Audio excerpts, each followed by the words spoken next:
মাহফিলের প্রধান অতিথি শারিফুল মাশায়েখ, আপনাদের এলাকার সন্তান, সাবেক সংসদ সদস্য, শ্রদ্ধাভাজন বড় ভাই জনাব জেড মরকুজা চৌধুরী তুলা, নির্বাহী সদস্য বিএনপির কেন্দ্রীয় কমিটি, আতালাল্লাহু উমরাহু ওয়া বারাকাল্লাহু ফি হায়াতি, বলেন আমিন।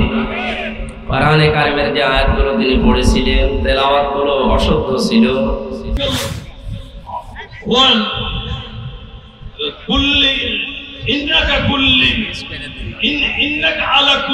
আল্লাহ বলেছেন যে আমি সর্বময় সার্বভৌম অধিকারী, আমি ক্ষমতা দিতে পারি, আমি ক্ষমতা কেন্দ্র হই, সম্মান দিতে পারি, আমি সর্বশক্তিমান। কোরআনে কারিমের যে আয়াতগুলো তিনি পড়েছিলেন, তেলাওয়াতগুলো অশুদ্ধ ছিল। সামনে বাকি জীবনের ভেতরে আল্লাহর এই কোরআনকে উনি শুদ্ধ করে নেবেন ইনশাআল্লাহ। নারায়ে তাকবীর, আল্লাহু আকবার। আয়নায় তোরে বলতে হবে না, গর্জে উঠবে। আল্লাহ তাআলা বলে আজকে মুক্তি হামদে হেরেছে, যাতে আল্লাহ তাআলা বলতে পারে গেলে কুরআন তো কিছু আওয়াজ লাগছে। নারায়ে তাকবীর, নারায়ে তাকবীর। দিন ইসলাম, দিন ইসলাম, দিন ইসলাম, দিন ইসলাম। কুরআনের আলো ঘরে ঘরে জানো। সম্মান আছে, এই জন্য এখানে আপনারা নাম দিয়েছেন তাদের। ওয়ারফা'না লাকা যিকরাক। আল্লাহ গোলামদের সম্মান মর্যাদা দুনিয়া আখিরাতে যেন আরো বাড়িয়ে দেন। সামনে বসা মুসলমান ভাইরা, পর্দার আড়ালের সম্মানিত মা এবং বোনেরা, প্রশাসনের ভাইরা, প্রাণ প্রিয় ঠাকুরগাঁওবাসী, এই জেলায় আসলে আমার মনে পড়ে এই জেলার কৃতি সন্তান, বিশিষ্ট ইসলামী চিন্তাবিদ, মাজলুম জননেতা বড় ভাই জনাব দেলাওয়ার হোসাইন সাইদি। ওয়ারফা'না লাকা যিকরাক। আল্লাহ তাআলা গোলামকে যেন সম্মান মর্যাদার সর্বোচ্চ মাকামে পৌঁছিয়ে দেন। দল মত নির্বিশেষে কোরআন শুনতে যারা এসেছি আমরা, এটা এখন ইবাদত। এটা কি চলছে বলেন তো? ইবাদত যেভাবে করা লাগে আমরা ইনশাআল্লাহ সেইভাবে করব। একেবারে নিস্তব্ধ হয়ে যান ঘন্টা খানিক সময় জন্য। যে ইবাদতে কষ্ট বেশি হয়, ওই ইবাদতে সওয়াব বেশি হয়। এখানে আমরা এমনিতেই প্রচন্ড গরমে আছি, এরপরে গাদাগাদি করে বসে আছি, না পেয়ে দাঁড়িয়ে আছি অনেক। সুতরাং আপনাদের যারা কষ্ট বেশি হচ্ছে তাদের সওয়াব বেশি হবে। আল্লাহর দিকে তাকিয়ে ধৈর্য ধারণ করে এই কষ্ট সহ্য করে আমরা বলছি আলহামদুলিল্লাহ। জাহান্নামের যে শব্দটা আল্লাহ উল্লেখ করার সময় উম্মুহ দিয়েছেন, মায়ের নাম দিলেন কেন? কারণ মায়ের কোলে মানুষ নিরাপদে থাকে। কথা বলে না কেন? ওনাদের মা যেহেতু পালিয়েছে, আমরা চাই এদেশে যদি ওইরকম কিছু করতে চান আপনারা মায়ের কাছে চলে যান, নিরাপদে থাকবে। অথচ এই দেশে থাকলে আপনি মুখ বের করবেন আর ধরা খাবেন, কারণ যা করেছেন ওটা তো আপনি বলতে পারবেন না। এই জুলুমের কথা বলতে গেলেই পরিচয় দিলেই মার খাবেন। এখন এই দেশের অবস্থা এই, কেউ যদি বলে যে আমি ওই দল করতাম, ওরে পিটিয়ে মানুষ মেরে ফেলে। জালেমদের শিকড় যেহেতু আল্লাহ কেটে দিয়েছে, এদেশে ওদের আর শিকড় আমরা জন্মাতে দেব না। যারা 15.5 বছর জুলুম করেছে, বড় হোক, মাঝারি হোক আর ছোট হোক, তালিকা করে করে মোড়ে মোড়ে টাঙিয়ে দেবে। কোন জালেম যেন কিয়ামতের আগে এই দেশে আর ঢুকতে না পারে। চট করে ঢুকে পড়বা, আসো, তোমার চট করে ঢুকে পড়াচ্ছে। আয়না ঘরের শুধু নাম শুনেছেন, আমি 10 দিন দেখেছিলাম। মানুষ মানুষের সাথেই আচরণ করতে পারে। আমার সাথে জেনেছিলেন মুফতি ফখরুল ইসলাম। এই লোকটা এই যে পায়ের ভেতরে এইভাবে হাত দিয়েছে, সামনে যে লোহার ব্যারিকেড দেওয়া, ওর সাথে হাত লাগিয়ে তালা লাগিয়ে দিয়েছে। 1-2 মিনিট 5 মিনিট, মাসের পরে মাস এভাবে থাকা লাগে। 8 বছর 10 বছর পর্যন্ত এভাবে পড়ে আছে মানুষ। আমি মাটির নিচে আওয়াজ শুনেছিলাম, কেউ আছে 14 বছর একাধারে পড়ে আছে, কেউ জানে না পৃথিবীতে। খাবার দেয় সকালে পচা ছোলা কিছু, দুপুর বেলা মাখানো খাবার দেয়, মনে হচ্ছে কেউ মাখিয়ে রেখে গেছে। এখানে যে দায়িত্বগুলো পালন করতো মানুষ, এরা বাড়ি যে ঘুমায় তো কি করে? এইরকম নির্যাতন চালানোর পর একটা মানুষ ওখান থেকে 8 বছর 10 বছর 14 বছর পরে বের হয়ে আসছে, ও জানে না যে এখন বাংলাদেশে কয় সাল চলছে, এটা কোন মাস, এটা কি বার, ও কিচ্ছু জানে না। কারণ ওখানে ওইরকম অবস্থায় এইরকম শাস্তি দেওয়া হতো। আপনি চিন্তা করতে পারেন, 2 দিন 3 দিন 5 দিন হলেও মেনে নেওয়া যায়, 8 বছর 10 বছর। মুফতি ফখরুল আমাকে বলতো, ভাই জীবনে আল্লাহকে মাঝে মাঝে বলতাম, আল্লাহ তুমি আমার মরণ দিয়ে দিও, আমি যদি একটু শুইতে পারতাম। আরে ভাই এমনিতেই বসিয়ে রাখলে তো ঘরে মানুষ মরে যাওয়ার কথা, পায়ের ভেতর দিয়ে হাত ভরে দিয়ে সামনে আপনি ব্যারিকেড লাগিয়ে যদি তালা লাগিয়ে দেন, 1.5 মিনিট 2 মিনিট সময় দেয় টয়লেট করা। এই যে শুয়ে থাকা, এটা যে কত বড় নিয়ামত, লোকটার মাজা বাঁকা হয়ে গেছে। আমার 10 দিনে মাজার কাঠি খুলে দেওয়ার উপক্রম, আর ওর 3 মাস একাধারে ওইভাবে 8 বছর, কেউ 10 বছর পরে বের হয়ে আসছে। এইরকম কাজ কারবার করার পরও এখন ওর শর্ট করে ঢুকতে চায়, ওর সাহস কি? আর ওরে যারা জালেমে, এই জালেমদেরকে যারা যে মানুষগুলো এখনো সমর্থন করে, এখনো পর্যন্ত ওদের সাফাই গায় যে আপা আপনি ঘাবড়াবেন না, আমার মনে হয় এদেরকে ওইভাবে ওই ঘরে রাখা দরকার 5 দিন, দেখ কেমন লাগে। নূহ আলাইহিস সালামের নৌকা যখন তিনি ভাসিয়ে দিয়েছিলেন, ওই সময় 3 প্রকার জিনিস তুলেছিলেন, ইমানদারদের, আর ওনার আহাল পরিবারের কিছু মানুষ, আর পশু পাখি। তখন আল্লাহ রাব্বুল আলামিন দিলেন যে বন্যা, চারিদিকে পানি যখন ফোয়ারা আর আঠা আরম্ভ হয়েছিল, নূহ আলাইহিস সালাম নিজের ছেলেকে যখন ডুবতে দেখছিলেন, তখন বলেছিলেন, আল্লাহ এটা আমার ছেলে। আল্লাহ ধমক দিলেন, ওয়ালা তুখাতিবনি ফিল্লাযিনা যালামু। এই 950 বছর তো চেষ্টা করলে কত আসে নাই। সুতরাং এখন ওর জন্য আর সাফাই গাওয়া যাবে না, ওর পক্ষে আমি আল্লাহর কাছে কথা বলা যাবে না। জালেমদের পক্ষে কথা বলা নিষেধ কোরআনে। কার নির্দেশ? সুতরাং 15.5 বছর ওরা যা করেছে, অনেকে এখন টাকা খেয়ে তাদেরকে দলে ভিড়াচ্ছে। জালেমদের কোনো ক্ষমা নেই। এই কথা বলে না কেন? কারণ ওদের বিরুদ্ধে আল্লাহ নিজে মামলা দায়ের করবে। সুতরাং শেখ হাসিনা সহ এই দেশের 1628টা চেয়ারে যারা দায়িত্বে ছিলেন, প্রত্যেকে আল্লাহর মামলার আসামি। হামজার মামলা দেওয়া লাগবে না, মামলা দেবে কে? এটাকে আমি বানালাম। সূরা সূরা 25 নম্বর পারা 6 নম্বর পৃষ্ঠার 13 নম্বর লাইনের 42 নম্বর আয়াতে আছে, ইন্নামাস সাবিলু আলাল্লাযিনা ইয়াযলিমুনান নাস। আল্লাহ পাক বলেন, অবশ্যই আমি আল্লাহ নিজে মামলা দায়ের করব তাদের বিরুদ্ধে যারা মানুষ হয়ে মানুষের উপরে জুলুম করেছে। ওরা যে 15.5 বছর জুলুম করেছে, যাদের দিয়ে করেছে, এটাকে আবার ওয়াজ করে বোঝানো লাগবে। প্রত্যেকে আমরা এর শিকার, কেউ কম কেউ বেশি। এই জন্য জালেমদের পক্ষে কেউ কথা বলবেন না, সাফাই গাবেন না, এটা আল্লাহর নির্দেশ। কথা বলেন।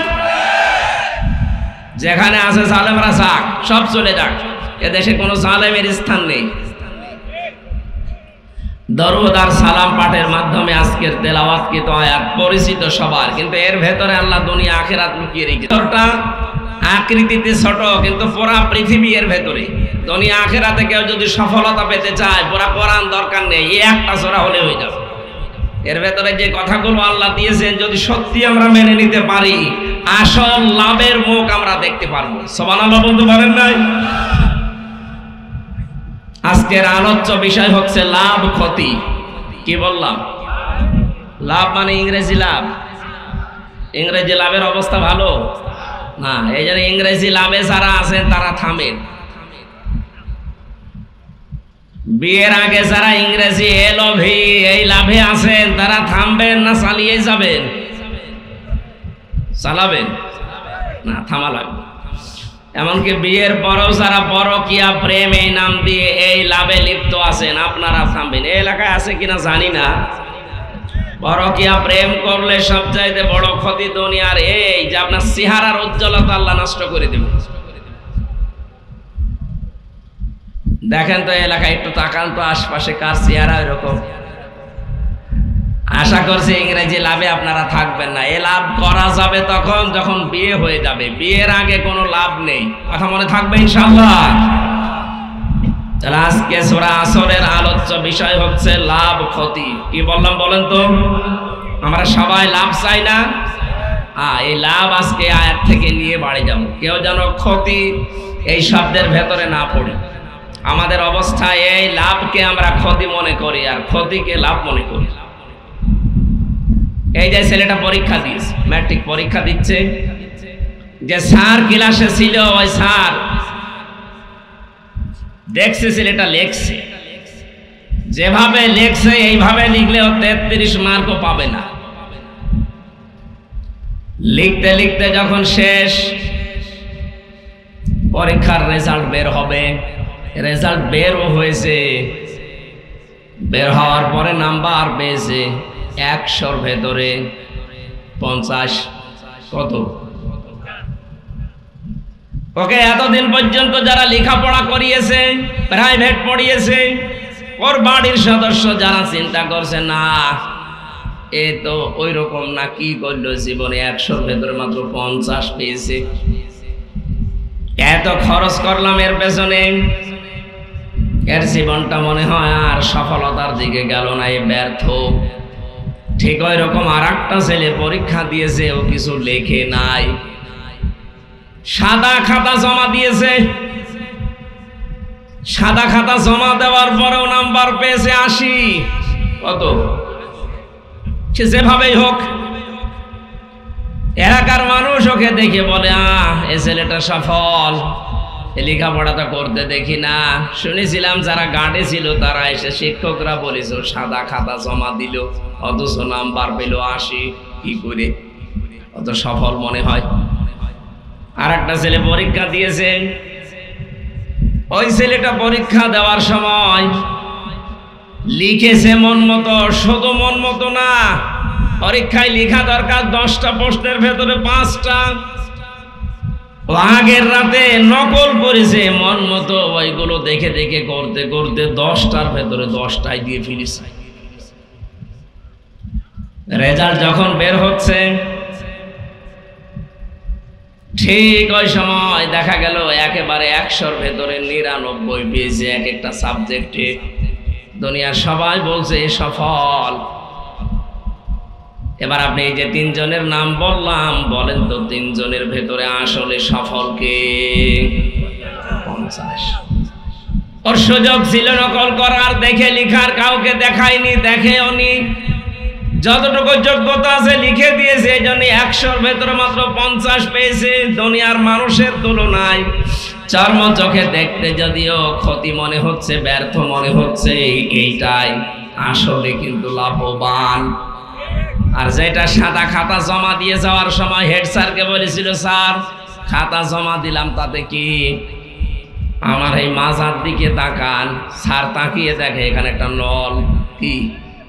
স্যার বলছে তুই বাড়ি চলে যা, তুই এমনি পাস, এই জন্যই তো 80 পেয়েছে। আর যে ছেলেটা আগের রাতে সব কিছু নকল করে মন মতো লিখতে লিখতে 5টার জায়গায় 10টা লিখেছে, ওর তো পাওয়ার দরকার ছিল খুব বেশি হলো 99 এক একটা সাবজেক্টে, কিন্তু 5টার ভেতরে 10টা প্রশ্ন লিখেছে। এখানে যারা নাম্বার দেবে স্যার দিতে দিতে দিয়েছে 110।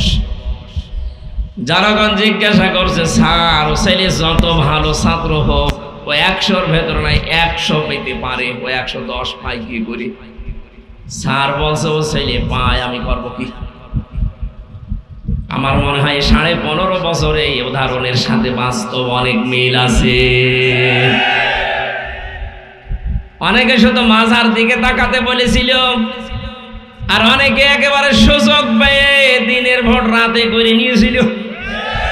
তারা মনে করতো আমরা সফল। আপনি কি সফল? আপনি যত ভালো ছাত্র হন না কেন, যত ভালো করে লেখেন, 100-র ভেতরে 99-এর উপরে পাওয়া সম্ভব না। এক কথা বলে না কেন? আপনি যদি 110 পান তো কি করেছেন আপনি? তাম দুনিয়ার সব মানুষ যদি এসে বলে যে না ইনি সফল, আল্লাহর কসম আমরা যারা বিবেক আছে আমরা বলবো উনি ব্যর্থ। গতকাল আমিরে জামাতের কাছে প্রশ্ন দিয়েছে সাংবাদিকরা, যে আওয়ামী লীগ যদি ক্ষমতা নির্বাচনে আসে আপনারা কি বলেন? নির্বাচনে আসবে মানে ওরা কি জীবনে নির্বাচন চেয়েছে? নির্বাচন যদি চাইতো এই 15 বছরের ভেতরে অবশ্যই নির্বাচন দিত। একবার তো এমনিতে 154 জন, আর একবার রাতের ভোট। কি দিনের ভোট রাতে হয়নি? যারা নির্বাচন চায় না তাদেরকে যদি আপনি জোর করে নিয়ে আসতে চান নির্বাচনে, তাহলে তাদের উপরে জুলুম হবে। এটাও একটা বৈষম্য। এক কথা বলে না কেন? এই জন্য যারা চায় না সেটা তাদেরকে দিয়ে জোর করে করানোর দরকার নেই, ওদের বাদ দেন।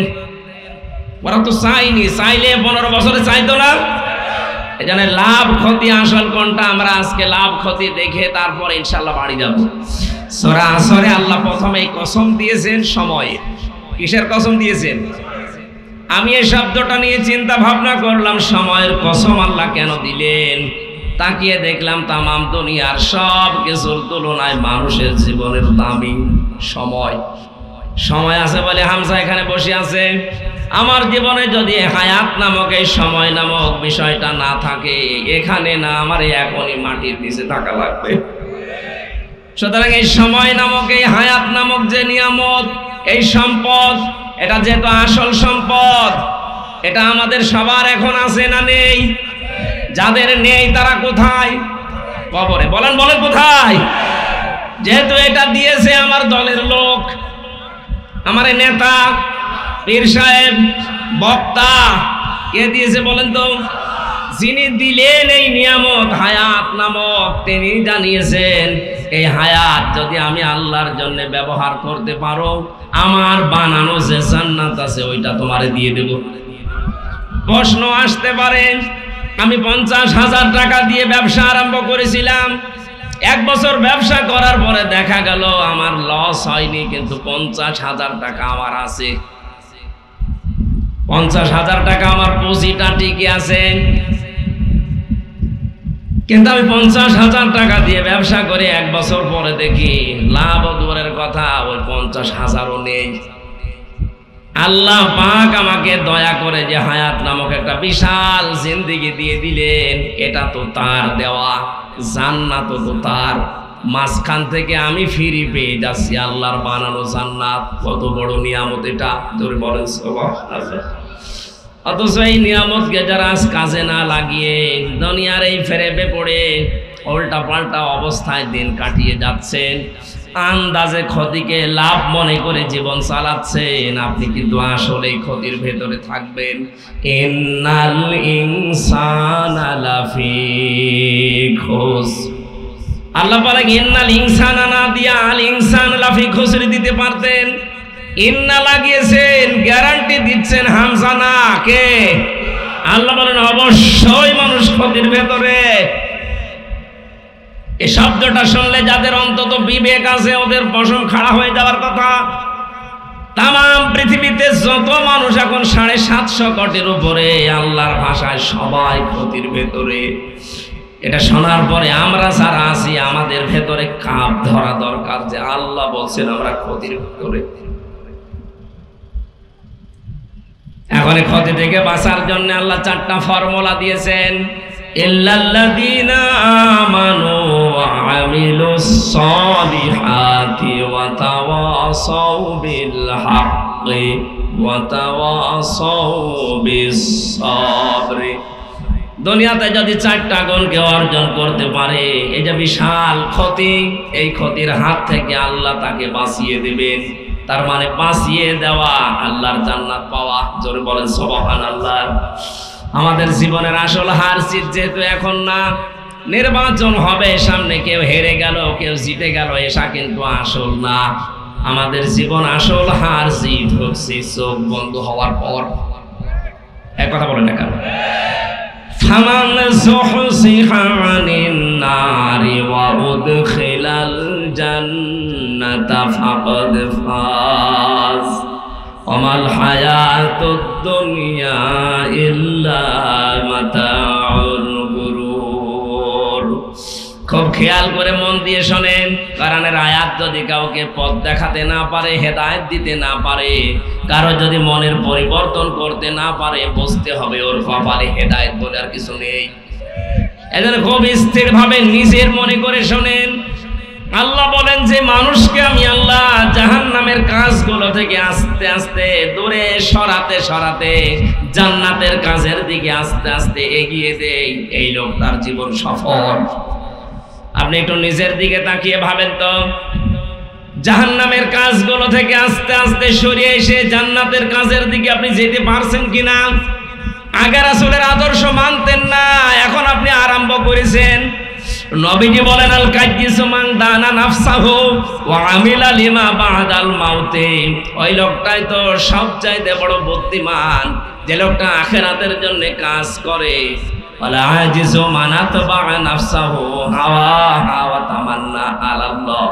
ওই লোকটা বড় নির্বোধ, যে লোকটা আখিরাতের কোনো সঞ্চয় করে না, তৈরি করে না পুঁজি, আন্দাজে ভরসা করে বসে আছে আমি নবীর উম্মত মাপ পেয়ে যাব। এরকম মানুষ দেশে নেই? আমরা ওই তালিকায় থাকতে চাই না। এই দুনিয়ার হায়াত নামক এই যে পুঁজি, এই যে বিশাল সম্পদ আমার হাতে আছে, এটা আমি আজ কাজে লাগাবো, যতদিন চোখটা বন্ধ না হয় এমন এমন কাজে আঞ্জাম দিয়ে যাব যেন মরণের পরে জান্নাত আমাদেরকে ডাকতে থাকে। বলেন আমিন। কিয়ামতের ময়দানে জান্নাত হযরতে আবু বকর সিদ্দিককে ডাকতে থাকবে। কেন? এই পৃথিবীতে কোরআনে কারীমকে এক জায়গায় করার জন্য তিনি উদ্যোগ নিয়েছিলেন। বাংলার মুসলমানেরা সারা জীবনে হাদিসটা আমিও শুনেছি, এখান থেকে যেটা নেওয়া দরকার এটা আমরা নিতে পারিনি।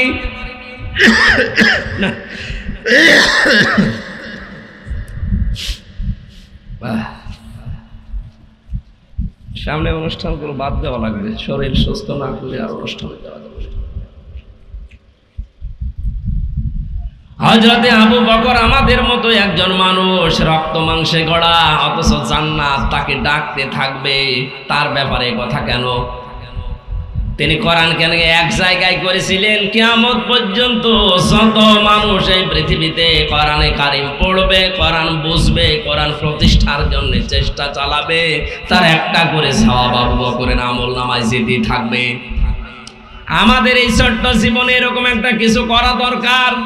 আমি হয়তো 50 বছর পরে দুনিয়া থেকে বিদায় নেব, কিন্তু কিয়ামত পর্যন্ত আমার আমলনামায় যেন সওয়াব আবু বকরের মতো যেতেই থাকে।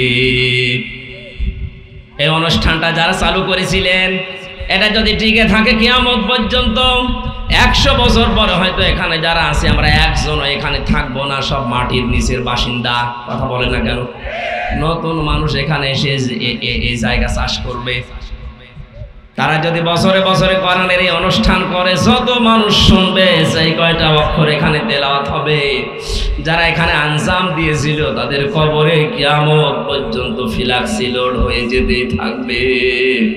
আল্লাহর রাসূলদেরকে না মানে, নবীদেরকে না মানে, আল্লাহকে মেনে যদি বিদায় নিতে চায়, ওর মরণ হবে ফেরাউনের মতো। আমি তাফসিরে ইউনূস, তাফসিরে সূরা ইউনূসের 90 নম্বর আয়াতে পড়েছি, ফেরাউন যখন ডুবে যাচ্ছিল, একটু খেয়াল করে শুনবেন কারণ এটা বাংলাদেশের সাথে মিলে যাবে। ও যখন ডুবে যাচ্ছিল, হাত্তা ইযা আদরাকাহুল গরাক আন্নাহু লা ইলাহা ইল্লাল্লাযী আমানাত বিহি বানু ইসরাঈল ওয়া আনা মিনাল মুসলিমিন। ও ডুবে যাওয়ার সময় একবার যখন নিচে চলে যায়, আবার উপরে ওঠে, আবার নিচে যায়। এই সময় একবার বলেই ফেলেছিল, আল্লাহ আমি ঈমান আনলাম, যার উপরে বনি ইসরাইলরা ঈমান এনেছে, আমি তো মুসলমান। এখানে সূক্ষ্ম একটা শিক্ষা আছে। ওই জামানার প্রেরিত পুরুষ যিনি ছিলেন হযরতে মুসা আলাইহিস সালাম, তিনি একদিকে নবী আর একদিকে রাসূল। কথা বুঝতেছেন? তিনি একদিকে নবী ছিলেন আর একদিকে রাসূল ছিলেন, কারণ বড় কিতাবের ভেতরে তিনি একটা পেয়েছিলেন, তাওরাত। ও ঠাকুরগাঁওবাসী, এইটা আজকের আলোচনার মূল বিষয়, খুব ভালো করে শোনেন। এই লোকটা কিন্তু আল্লাহর ওয়াহদার একাত্মবাদের স্বীকৃতি দিল এই পানিতে ডুবে যাওয়ার সময়, যে আন্নাহু লা ইলাহা ইল্লাল্লাযী ও যদি এরপরে মূসা কালিমুল্লাহ শব্দটা বলতো, আল্লাহ ওরে মাফ করে দিত। কিন্তু ওর চিরন্তন দ্বন্দ্ব ছিল সারা জীবনে হযরতে মূসা নবীর সাথে। এজন্য সেই মূসা আল্লাহর পক্ষ থেকে এসে আল্লাহর একাত্মবাদের ঘোষণা দিয়েছে, ওই ঘোষণাকেও মরণের সময় মানতে চায়, আল্লাহর কথাও মানতে চায়, কিন্তু আল্লাহর পাঠানো প্রেরিত পুরুষ রাসূলুল্লাহ ও মানতে চায়নি। এজন্য ওর কথার ভাষা দেখেছেন, আন্নাহু লা ইলাহা ইল্লাল্লাযী আমানাত বিহি বানু ইসরাঈল। আমি ঈমান আনলাম, আমি বিশ্বাস করলাম ওই আল্লাহকে যে আল্লাহর উপরে বিশ্বাস করেছে বনি ইসরাইলরা। অথচ আল্লাহর পাঠানো নবী এবং রাসূলের স্বীকৃতিও দেয়নি।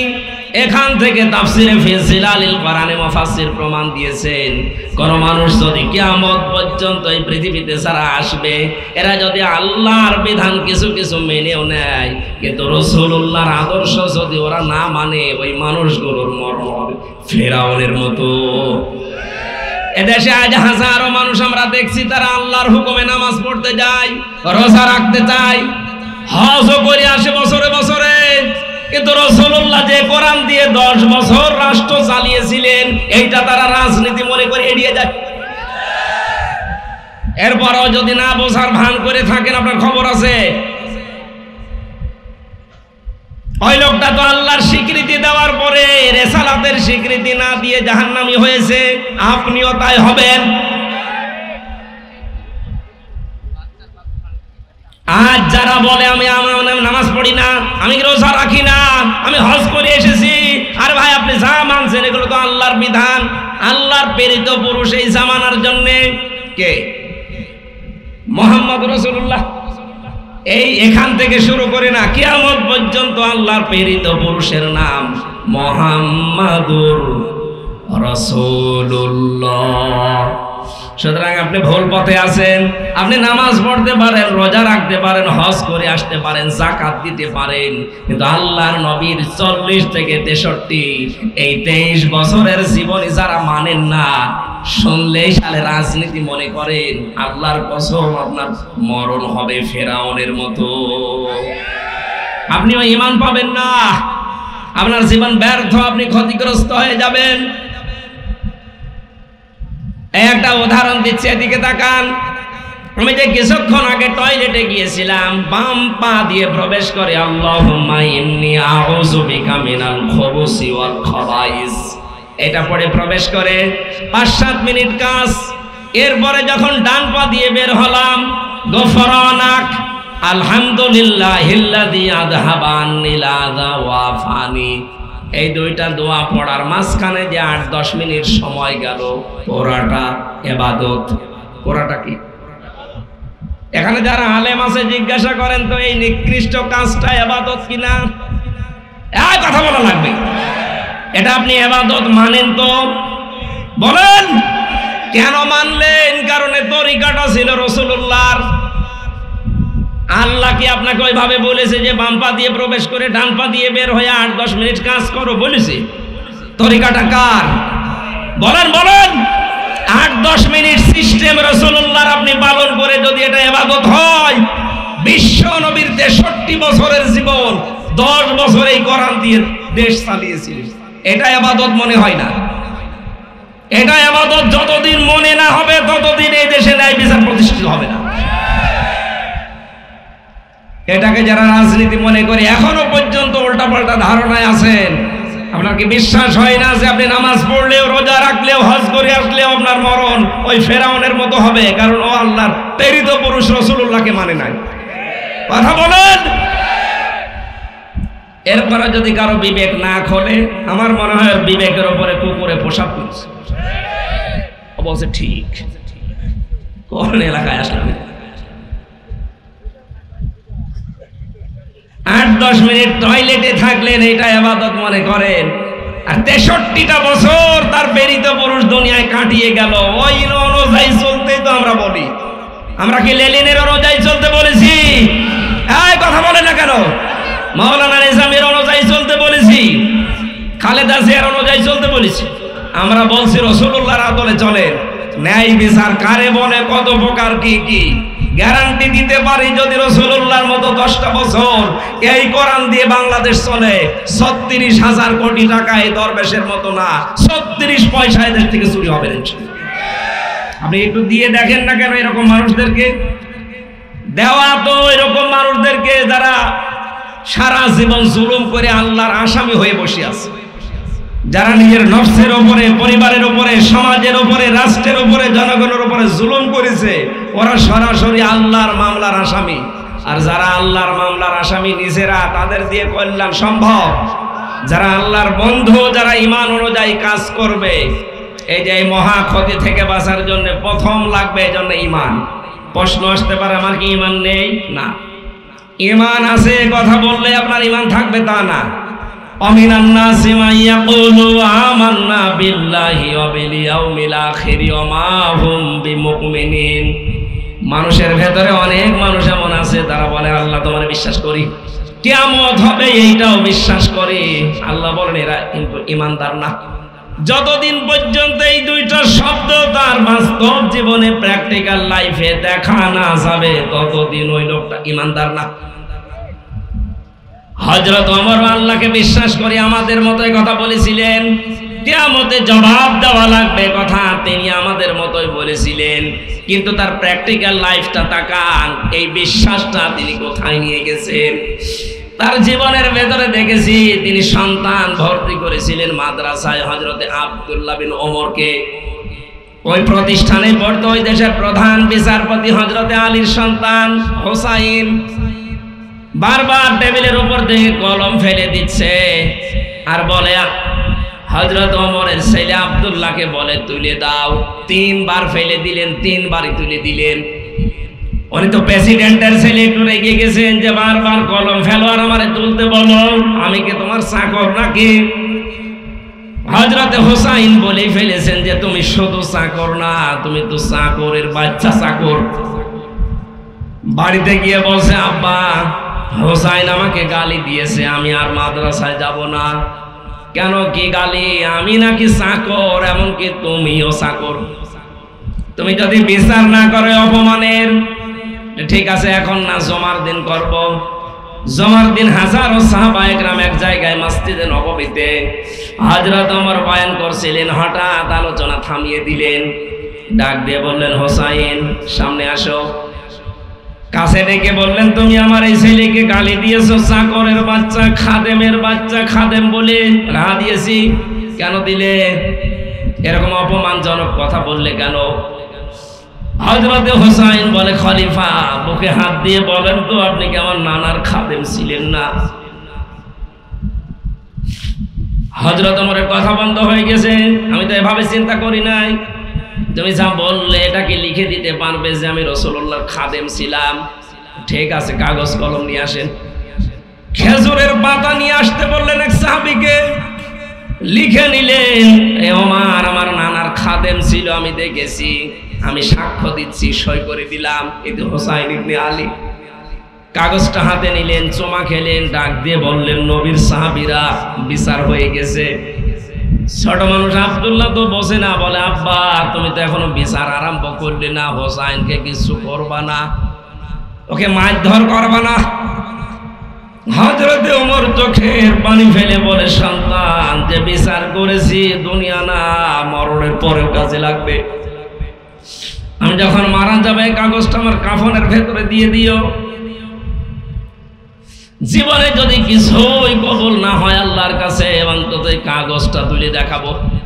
রব্বুল আলামিন তোমার নবীর নাতি নিজে লিখে দিয়েছে যে আমি নবীর খাদেম ছিলাম, এই ওসিলায় হলেও আজকে কিয়ামতে আমারে তুমি মাফ করে দাও। তাদের ইমানের ধাঁচ দেখেছেন, কোন বিশ্বাসে তারা চলতো। আমাদেরও ইমান আছে, আমাদের ইমানে 10টা টাকা এদিক থেকে ওদিকে, রাস্তা থেকে পড়ে পাওয়ার পরে 10 টাকা ফেরত দেওয়ার মতো ইমান আমাদের নেই। অথচ এই মানুষটাও তো রাষ্ট্রের দায়িত্ব ছিলেন, তাদের ইমান কোথায় পৌঁছিয়েছে, তাকে কোন চিন্তা ভাবনায়, কোন টেন্ডেন্সিতে নিয়ে গেছে, আর আমরা আছি কোন ইমানের। এজন্য মহা ক্ষতি যেটা অপেক্ষা করছে তামাম দুনিয়ার মানুষের জন্য, বাঁচতে হলে ইমান হযরতে ওমরদের মতো আনা লাগবে। কোন মানুষ যদি ঈমান আনে তাকে কমপক্ষে 7টা জিনিস দুনিয়ায় মেনে চলতে হয়। ওই যে কায়দায় ছোটবেলায় হুজুর আমাদেরকে পড়িয়েছিল, ওই সময় বুঝি নাই, কিন্তু এখন বুঝতেছি।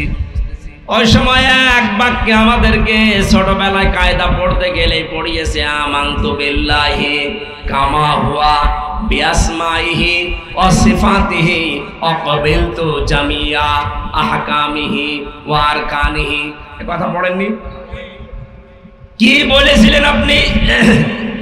আমানতু বিল্লাহ, আমি বিশ্বাস করি, ঈমান আনি এমন আল্লাহর উপরে, কামা হুয়া, যার অস্তিত্ব আছে।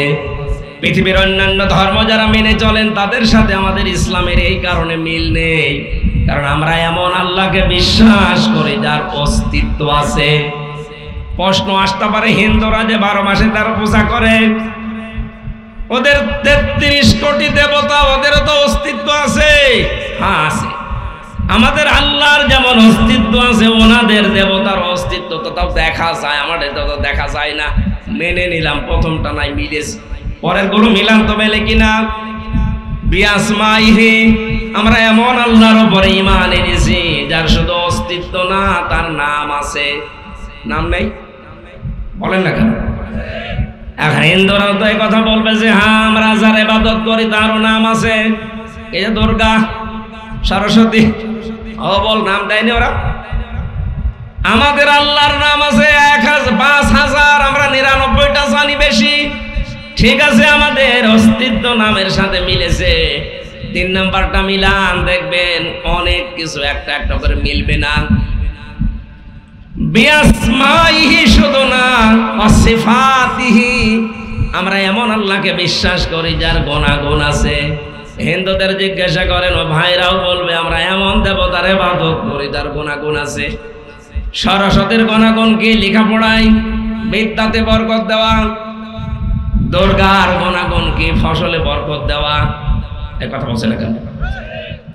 এটা যারা মেনে চলে ওই ধর্মের লোক বলল যে দুর্গা ফসলে বরকত দেয়, কিন্তু আমার ধর্মের কোন মানুষ যেটা আল্লাহকে বিশ্বাস করে বলে আমাদেরকে শোনায়, সেই মানুষটা যদি বলে ফসলে বরকত হয়েছে দুর্গার কারণে, তার ঈমান থাকার কথা। এতটুকু শেষ করেননি? তাহলে প্রথমে অস্তিত্বের সাথে মিলে গেছে, নামের সাথে মিল আছে, গুণাগুণও মিলছে। আল্লাহ রাব্বুল আলামিন যতগুলো গুণ নিয়ে নাম নিয়েছেন, শুধু নাম নিয়েই শেষ করে দেননি, প্রতিটি নামের কার্যকারিতা তিনি দুনিয়ায় দেখিয়েছেন। তিনি রব নাম নিয়েছেন, এজন্য নেই থেকে আমাকে হামজা বানিয়েছেন। কথা বলেন না কেন? হালাকা আলাল ইনসানি হাইনুম মিনাদ দাহরি লাম ইয়াকুন শাইআম মাযকুরা। হামজা, তোর জীবনে কি এমন সময় ছিল না যখন উল্লেখ করার মতো তুই কিছু ছিলি না? এ কথা কার? তার মানে যে নেই থেকে অস্তিত্ব দিয়ে পর্যন্ত বানিয়েছেন আমাদের রব। এ নামটা নেওয়ার কারণে নাম আছে, নামের গুণাগুণ আছে, এবং এ নামের বাস্তবতাও তিনি দেখিয়েছেন। এবার আপনি পৃথিবীর যত ধর্ম আছে মিলান, যে কোন ধর্মের যারা অনুসারী তারা যাকে ডাকে তাদের হয়তো অস্তিত্ব, তারা বলে যে সামনে দেখতে পাচ্ছি, তাদের নামও তারা মন মতো বিভিন্ন নাম দিয়েছে। নামের গুণাগুণ বলে যেটা বিশ্বাস করে, ওই বিশ্বাসের বাস্তবতা পৃথিবীতে পাওয়া যায় না। দুর্গা নাম দিয়ে দুর্গাকে আপনি ফসলের মাঝে রেখে আসেন, বরকত দেওয়া দূরের কথা, দুর্গা সহ ফসল চুরি হয়ে যাবে। কথা বলছেন? আমি একটা উদাহরণ মাত্র দিলাম, মিলছে না। আমরা এমন আল্লাহতে ঈমান এনেছি, বিশ্বাস করেছি, যিনি শুধু নাম নিয়ে বসে নেই, নামের গুণাগুণ এবং কার্যকারিতাও দেখিয়েছেন। এবার আমাদের ঈমানের সফলতা পূর্ণতা পাবে ওই সময় ওয়াসিফাতিহি ওয়া ক্বাবিলতু জামিয়া আহকামিহি ওয়া আরকানি। আমরা শেষে এই কথার স্বীকৃতি দিয়েছি যে আমি কিন্তু কবুল করে নিয়েছি, আমি কবুল করে নিলাম, আমি স্বীকৃতি দিলাম, কবুল করলাম, গ্রহণ করলাম। আল্লাহর যত আদেশ এই পৃথিবীতে আমার উপরে আছে আমি সব মেনে নিলাম, যত নিষেধ আছে আমি সব ছেড়ে দিলাম। এর নাম ঈমান। এর নাম কি? এই যে উদাহরণটা ফেরাউনের দিলাম এমনি না, আপনি নামাজ আল্লাহর হুকুম মতো পড়েছিলেন, রোজা আল্লাহর হুকুম মতো রেখেছিলেন, ওই আল্লাহর একই হুকুম ছিল কোরআনে, ইয়াসিন ওয়াল কুরআনিল হাকিম। আল্লাহর পাঠানো একমাত্র ঘোষণা দেওয়া নেতা এই পৃথিবীতে মুহাম্মদ রাসূলুল্লাহ। ইয়াসিন শব্দের ব্যাখ্যায় আমি পড়েছি, ইয়া মানে হে, সিন মানে সাজ্জেদ। আল্লাহর ঘোষণা দেওয়া নেতা কয়জন? এটা দুনিয়ার বিষয় মনে করবেন না যে দুনিয়ার বিষয় ছাড় দিলাম, না, এটা আখিরাতের সাথে সম্পৃক্ত। এই দুনিয়াতে যাদের আদর্শ ঠিক নেই, নেতা ঠিক নেই, ও মারা যাওয়ার পরে ওই লোকটার সাথে হাসর উঠবে যেই লোকটার পেছনে ছিল। ঠাকুরগাঁও বাসী আমি টেনে না, আল্লাহর কসম আমি আপনাকে বাঁচাতে চাই। কোরআনের চোখ লাগিয়ে দেখতে পাচ্ছি আপনি জাহান্নামে যাচ্ছেন। ময়দানে মাহশারে যেদিন উঠবেন আপনি, কোরআনে কারীম আমাদেরকে জানিয়েছে, ইয়াউমা নাদউ কুল্লা উনাসিম বিইমামিহিম। দুনিয়ায় যে যার পেছনে ঘুরতো, যার আদর্শ মেনে দুনিয়ায় চলতো, কিয়ামতের দিন সে ওই নেতার সাথে উঠবে। এবার আপনি বলেন তো এটা দুনিয়ার বিষয় হয় কি করে? এরপরও কি আপনার বিবেকে নাড়া দেয় না? কিয়ামতে আপনি উঠবেন ওই লোকটার সাথে যাকে দুনিয়ায় আদর্শ মনে করে চলতেন। এবার আপনার বিবেকের কাছে আমার প্রশ্ন, আপনি যাকে মেনে চলেন বলেন, এই লোকটা যদি কিয়ামতে আপনার সামনে থাকে, আপনি পেছনে, কি মনে হয় আপনার? ওকে দেখে আল্লাহ মাফ করার মতো, কারণ আপনি তার চরিত্র না জানতে পারেন। ওর চরিত্র, ওর পোশাক আশাক, ওর সোরাত সিরাত কে জানে? আরো জোরে বলেন।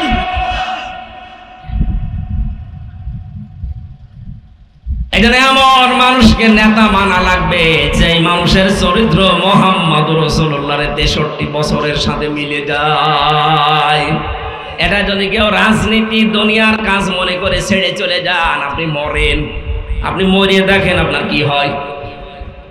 আল্লাহ আমাদেরকে যেন বোঝার মতো তৌফিক দেন, বলেন আমিন। সুতরাং এই মহা ক্ষতি থেকে আমি সহ যারা আছি যদি বেঁচে থাকতে চাই, এই বিষয়গুলো সামনে নিয়ে আমাদের ঈমান আনা লাগবে। আল্লাহর নবী বলেন, ইদা সাররাতকা হাসানাতুকা ওয়া সাআতকা সাজ্জিয়াতুকা ফাআনতা মুমিন।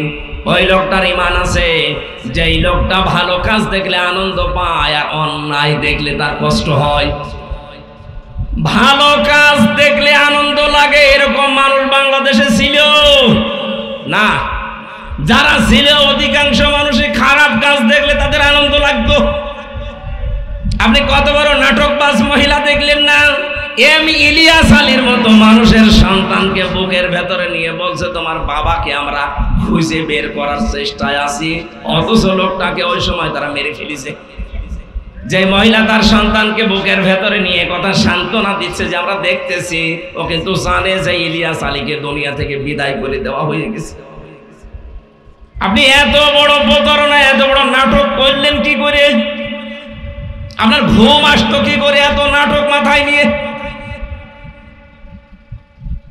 আমি যে প্রথমে বলেছিলাম, যারা রিমান্ডে দায়িত্ব পালন করে, বিশেষ করে আয়না ঘরে, ওই ডিবি অফিসের নিচে যারা এই মানুষগুলো বাড়িতে যে হয় লাল পানি খাবে, নাই ঘুমের বড়ি খাবে, তাছাড়া ওদের ঘুম আসা সম্ভব না। আমরা এই হাজী সাহেবাকেও দেখলাম, উনি বলতো আমি প্রতিদিন যায় নামাজ খুঁজি, কোরআন শরীফ পড়ি। কই এ ছেলেরা তো সে কোরআনও পায়নি, যায় নামাজও পায়নি, যা পেয়েছে ওটা বলার মতো না। আর যা দু একটা পেয়েছে সব ওই লাল পানির বোতল। কথা বলে না কেন? আপনি এই জুলুম অত্যাচার আয়না ঘরের এই নির্যাতন নিজে জানতেন যে এগুলো হচ্ছে ওখানে। এগুলো দেখার পরে কোনো মানুষের স্বাভাবিকভাবে ঘুম আসা সম্ভব না, এই জন্যই লাল পানি খাওয়া লাগতো। এই জন্য ভালো কাজ যাদের কাছে ভালো লাগে না, অন্যায় দেখলে যাদের অন্যায় মনে হয় না, সে 14 বার হজ করতে পারে কিন্তু সেই ইমানদার না, সে ওই ক্ষতির ভেতরে আছে। আমরা কি ক্ষতির ভেতরে আছি কিনা আমরা নিজেরাই প্রমাণ। ভালো কাজ দেখলে আপনার আনন্দ লাগবে, অন্যায় দেখলে আপনার কাছে কষ্ট লাগবে, মাস্ট বি। শুধু নামাজ পড়া, রোজা রাখা, হজ করাই ভালো কাজ না।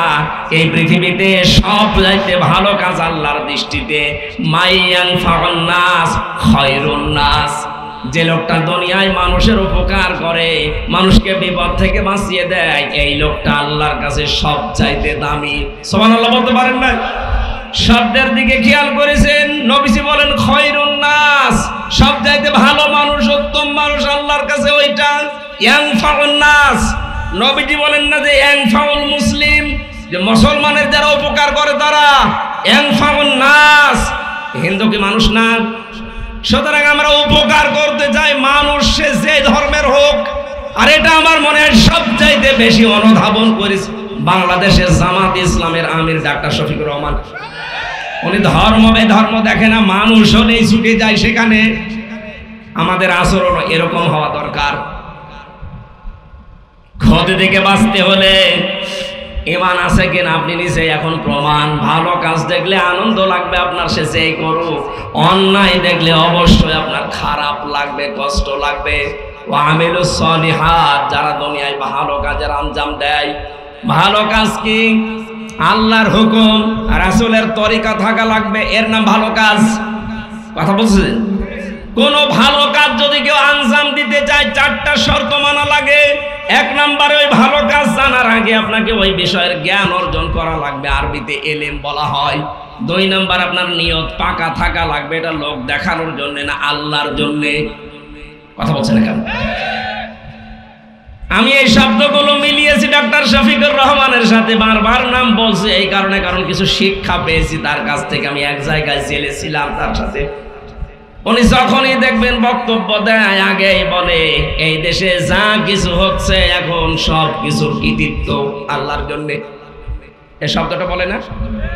যে কথাই বলেন না কেন আগে এইটা বলে নেয় যে 5 আগস্টের পর থেকে মন খুলে কথা বলতে পারি, মন খুলে সমাবেশে যেতে পারি, মানুষের কাছে যেতে পারি। মানুষ যে আসতেছে আমাদের কাছে, এর সব কৃতিত্ব ওই ছাত্রদের না, সব কৃতিত্ব কার? এখানে নিয়ত থাকা লাগবে সবকিছু আল্লাহর জন্য। 3 নম্বরে এই কাজ করতে গেলে বিপদ আপদ মুসিবত ঝামেলা আসবে, ধৈর্য ধারণ করা লাগবে। 4 নম্বরে ইখলাস থাকা লাগবে। এই 4টা কাজ যারা শর্ত পূরণ করে করবে, ওদের জীবনে যা হবে সব ভালো কাজ। এমনকি যদি ওই স্ত্রীর সাথে হাসি মুখে কথা বলে, সেইটাও ভালো কাজ। সুবহানাল্লাহ বলতে পারেন না? অথবা সবিল হক, হকের দাওয়াত দেওয়া লাগবে। এই পৃথিবীতে সবচাইতে বড় হক এই কোরআন। সুতরাং দাওয়াত দিতে হলে কি দিয়ে দেওয়া লাগবে? আজ যেই বন্ধুরা কোরআন বাদ দিয়ে দাওয়াত দিচ্ছেন, বিশ্ব নবী 1 থেকে 40 বছর পর্যন্ত তিনি কিন্তু ভালো কাজ করেননি তা না, করেছিলেন? করেননি? 17 বছর বয়সে যে দল গঠন করলেন হিলফুল ফজল, এর মাধ্যমে কত ভালো কাজ করেছিলেন। কিন্তু পুরা আরব জাহানে তার কোনো শত্রু ছিল না। এই নবী যখন কোরআন পেলেন 40 বছর বয়সে, 40 থেকে 63, এই 23 বছরে তাকে 82 বার হত্যা করার জন্য চেষ্টা চালিয়েছে। তার মানে ভালো কাজের আঞ্জাম দিয়ে হক কাজ যদি কেউ করতে চায়, হক দাওয়াত দিতে চায়, কোরআনের দাওয়াতের বাইরে কোনো দাওয়াত নেই। যারা বলছেন আমরা তো নবীওয়ালা কাজ করি না, ওটা নবীওয়ালা কাজ না। উনি নবী হয়েছিলেন 40 বছর বয়সে। সুতরাং 40 থেকে 63, এই 23 বছরের যে কাজ, এইটা নবীওয়ালা কাজ। আর এটা করতে গেলে মাস্ট বি বাধা আসবে।